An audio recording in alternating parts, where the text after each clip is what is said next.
Louvado seja nosso Senhor Jesus Cristo, para sempre seja louvado. Dá-lhe, Senhor, o repouso eterno e brilhe para elas a vossa luz. Meu irmão, minha irmã, segunda-feira da 11ª semana do tempo comum. Rezamos pelas almas que padecem no purgatório. Rezamos por todos os irmãos e irmãs falecidos, para que o Senhor, em sua bondade e misericórdia, conceda a todos o convívio dos eleitos, os que foram considerados dignos. Continuando nossa meditação, nossa reflexão sobre a oração, a partir do livro A Oração Infalível, de Dom José Francisco Falcão de Barros, nós estamos meditando desde a última semana e vamos seguir um pouco mais como é que a oração aparece na história e na vida da Igreja. Para o apóstolo Paulo, a oração não admite tréguas, orai sem cessar. 1 Tessalonicenses capítulo 5, versículo 17. Ela é um combate. Eu vos peço, irmãos, por nosso Senhor Jesus Cristo e pelo amor do Espírito, que luteis comigo nas orações que fazeis a Deus comigo. Romanos 15:30. O ardente desejo do apóstolo dos gentios é que os homens orem em todo lugar e que se façam pedidos, orações, súplicas e ações de graças por todos os homens, pelos reis e todos os que detêm autoridade. Os cristãos devem ser assíduos na oração, elevando a Deus orações e súplicas de toda sorte, orando em todo tempo, com salmos e hinos e cânticos espirituais, cantando e louvando ao Senhor. Aos casais recomenda a abstinência sexual apenas para que se entreguem à oração. Aos cristãos de Filipos aconselha: apresentai a Deus todas as vossas necessidades pela oração e pela súplica em ação de graças. E lhes garante: sempre em todas as minhas súplicas oro por todos vós com alegria. Aos fiéis de Colossos exorta: perseverai na oração, vigilantes, com salmos, hinos e cânticos espirituais, e por eles agradecer a Deus. Demos graças ao Deus e Pai de nosso Senhor Jesus Cristo, sempre orando por vós. Aos membros da Igreja que reside em Tessalônica, assegura: não cessamos de orar por vós, mas lhe pede: orai por nós, irmãos.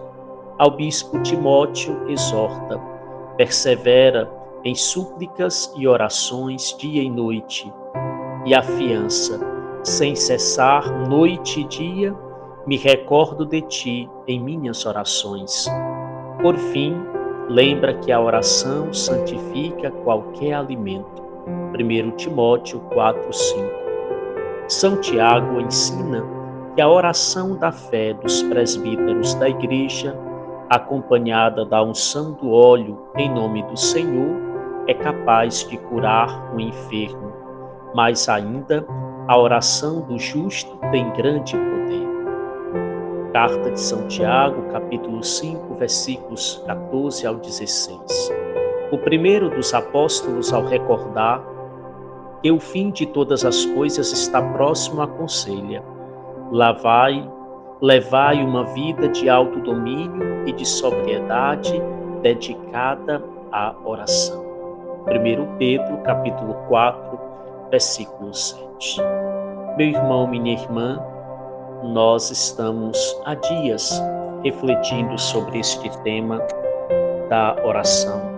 Por que refletir sobre um tema tão simples e tão batido em certo sentido? A oração não pode ser um detalhe na vida do cristão. A oração precisa ser a vida do cristão, o centro da vida cristã. precisamos colocar a nossa vida, colocar na centralidade da nossa vida a oração. Pela oração, nós falamos com Deus, falamos a Deus e conseguimos ouvir a voz de Deus. É por esta razão também que tenho insistido muito para que nas pastorais, nos movimentos, nos círculos bíblicos, nós possamos dar espaço para a oração, para a conversa pessoal com nosso Senhor. Por exemplo, na adoração ao Santíssimo.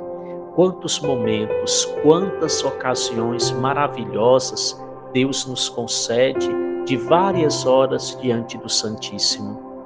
Um exemplo disso é a igreja aberta o dia todo. Por quê?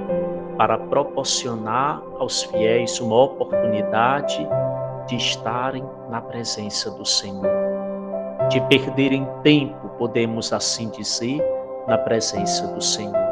E nós precisamos cultivar este espírito de oração, este espírito orante, superarmos a preguiça, superarmos o nosso comodismo e fazermos o firme propósito de recolocar a oração como centro.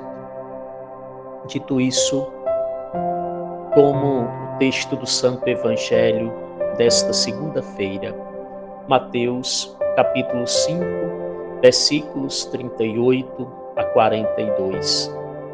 Naquele tempo, disse Jesus aos seus discípulos: ouvistes o que foi dito, olho por olho e dente por dente.